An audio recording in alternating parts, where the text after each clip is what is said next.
मुसलमान तादाद में कम मगर हौसलों में सबसे बुलंद हैं। अरे फैसले जंगों के तलवारों से कब होते हैं कि अगर हक पर हो तो 313 भी गजब होते हैं। मंजर बदलता है, एक घमसान की जंग छिड़ती है। जनाब हमजा के मद्दे मुकाबिल आने वाला उक़बा कत्ल होता है। जनाब उबैदा बिन हारिस शेबा को मौत के घाट उतारते हैं, जबकि अली इब्ने अबी तालिब वलीद को फासिले जहन्नुम करते हैं।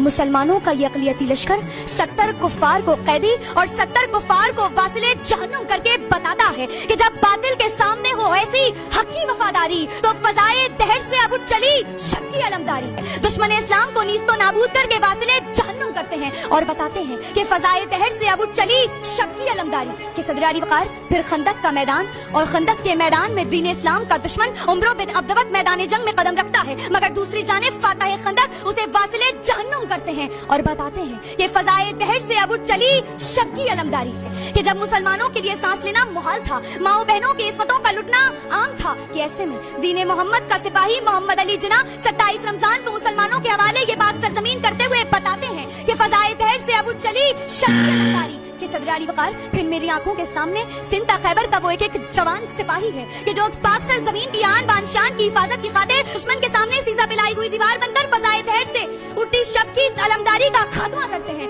कि हम ही हैं कि जिसने जलाए थे अंधेरों में चिराग, फजाए दहर से अब उठ चली शक की अलमदारी।